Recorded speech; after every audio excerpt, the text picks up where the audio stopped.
Hey everyone, Susie here, and today we're playing a Watcher of Realms. For today's video, I'm going to give a little intro here for what's to come. Starting February 1st, I'm going to make a new account.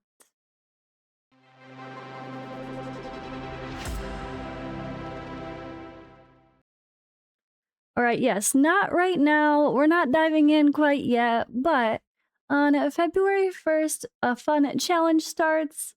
Up above here, you can see Light versus Dark. That's Slate's logo for her challenge. She is starting. I've also made my little, if I could point, way over to the end, free-to-play logo that I will slap on all of my videos so you know it's related, and for my thumbnails and whatnot. And if I go live, we'll have that. But yeah, light versus dark. And I think you can tell what side I'm going to go on. But let's talk about that a little more.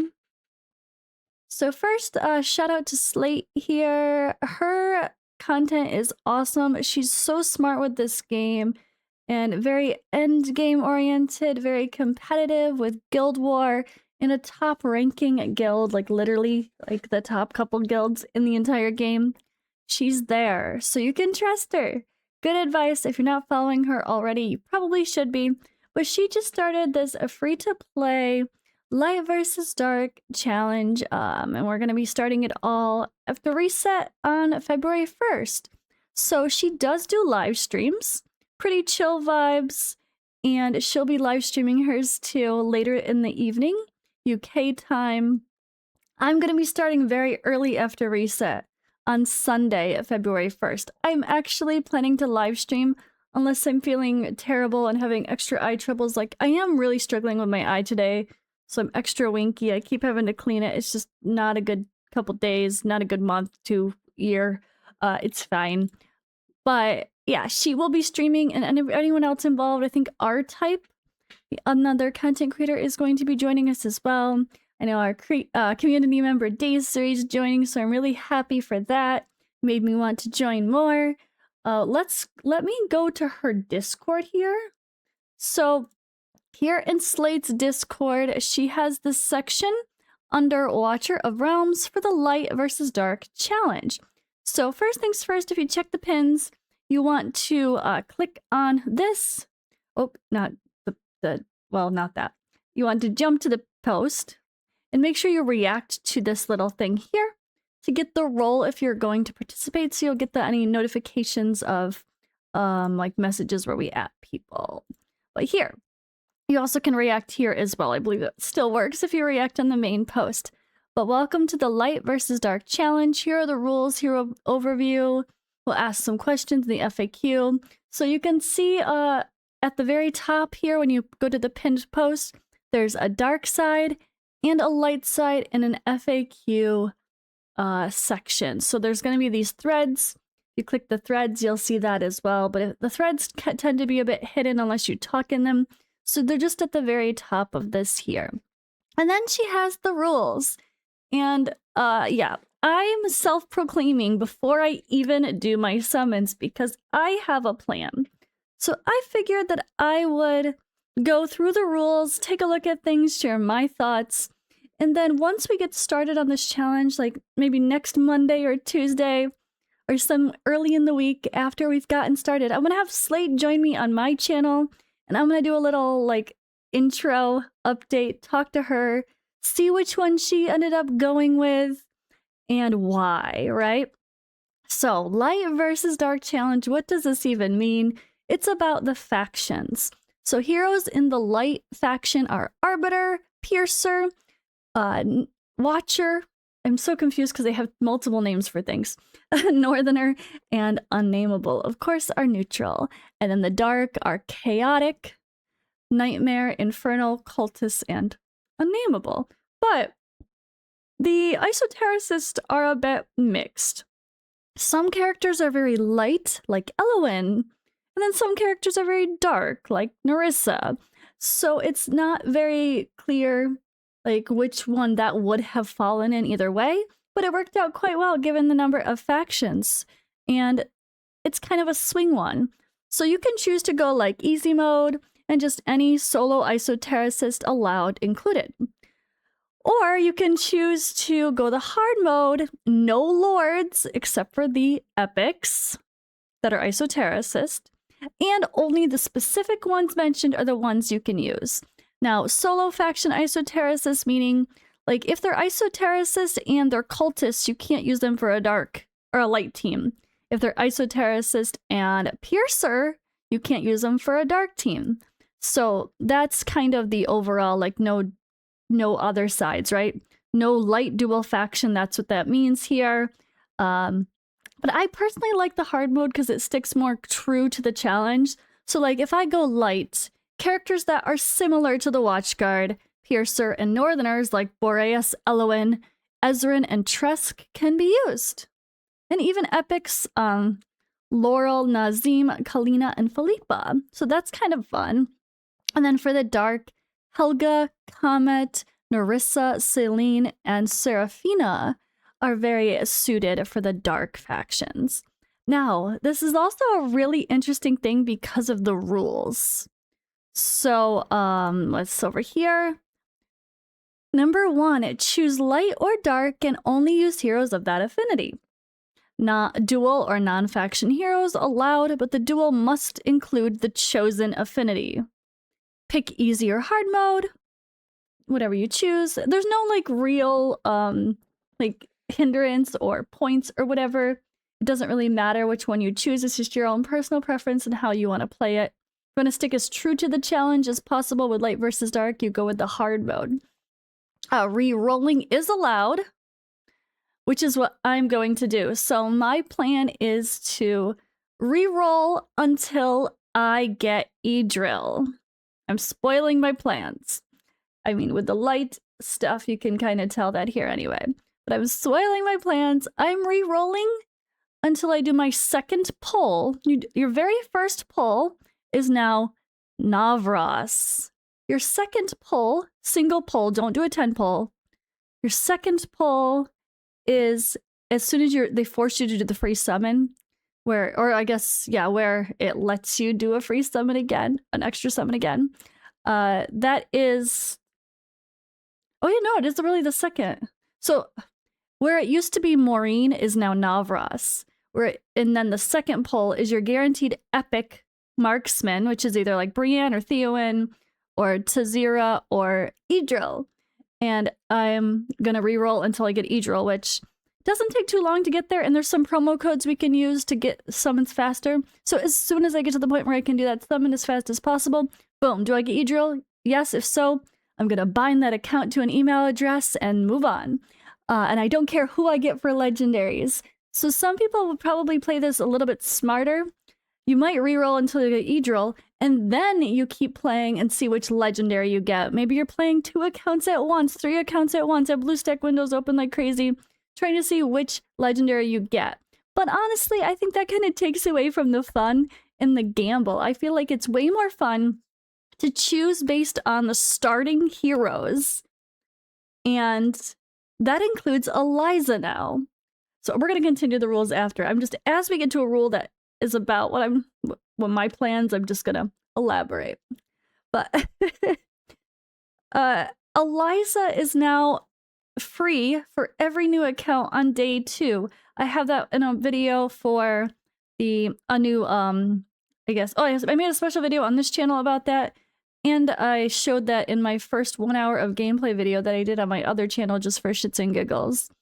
And that's insane. So I couldn't pass up a free Piercer Lord within your first 2 days of playing, because I know how hard that was to be able to progress in Gear Raid 3 without for other people that didn't get so lucky and get that early Lunaria or Araka or Iovar, right? So Idril and Eliza are going to be the core of my account. But starter heroes can only be used until the end of campaign Nightmare 4. And you can't use summoned heroes until the affinity is declared. So, the heroes you summon, like, if you summon that Idril, you can't use her unless you're accepting light. Keep that in mind.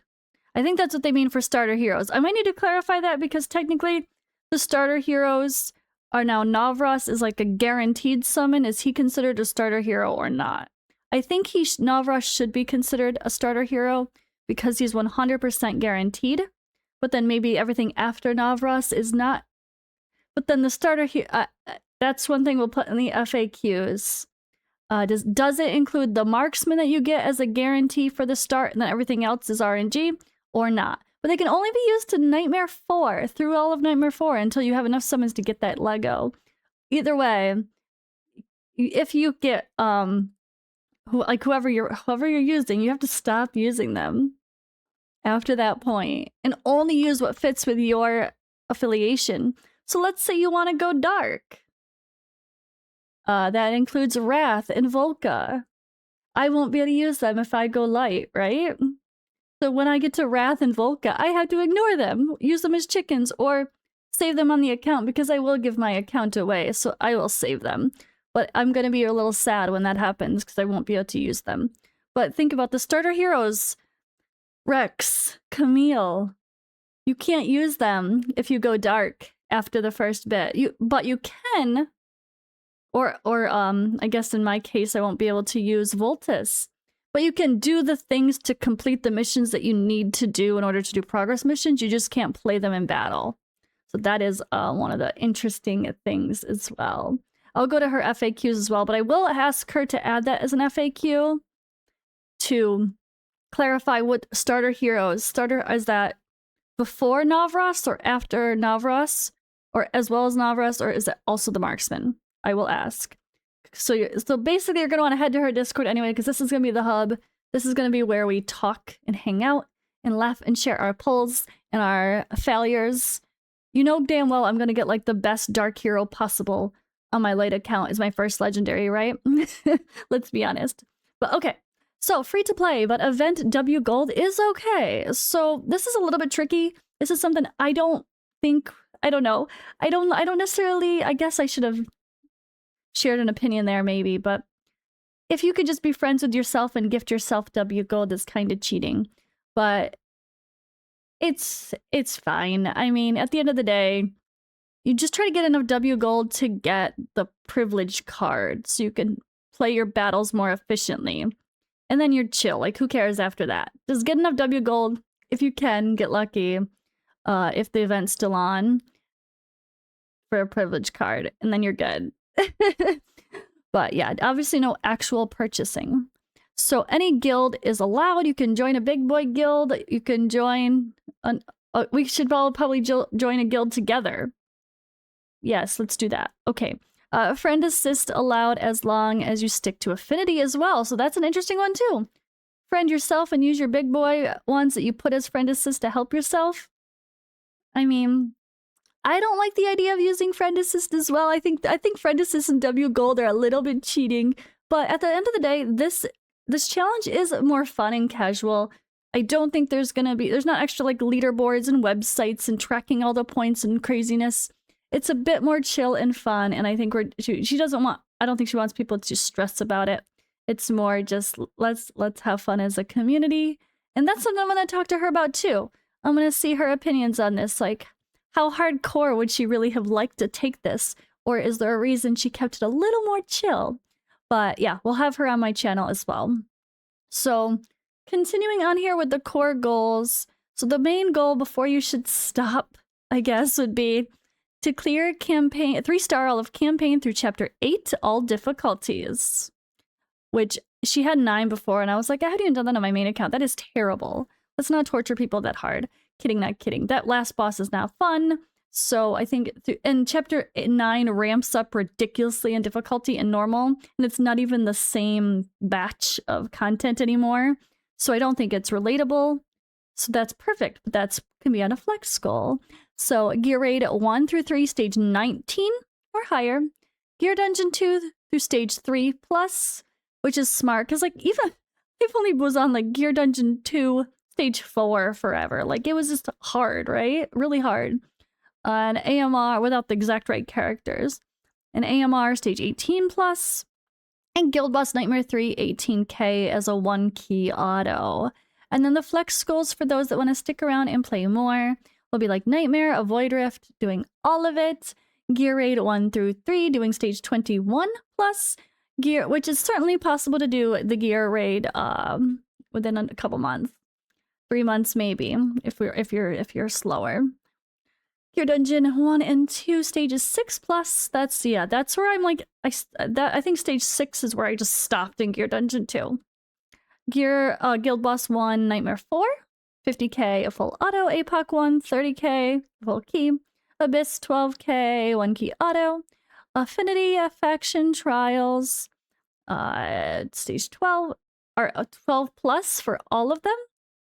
Codex, three times, 3 S ranks or 1 triple S in Codex. That's a fun challenge. Because then depending on which factions you go, you're going to be extra strong in certain things. So I like that that's a flexible flex goal. Tower, stage 20 plus, and then 3-star all campaign in all difficulties. Can you beat the whole game with only a light or a dark team? So awesome, fun challenge. I really love this idea. And guys, let's be honest, I love any excuse to be a slacker on my main account. These flex goals I have not done on my main account that I've played for 2.5 years. Not all of them.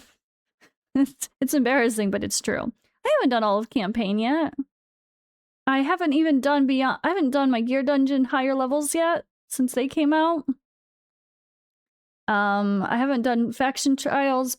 I've done faction trial stage 13s for everything, but not beyond that. So there's definitely some content just a little bit beyond this that I haven't even done on my 2.5-year-old account because I'm a slacker. And I just, you know, it's one of those jokes to me. One of these days I'm actually going to do it, I swear. And then I'll do like one thing and then forget to progress everything else. But it's okay. Because this is fun. This is a fun distraction. I love this sort of thing. But at the end of the day, I need to be clear.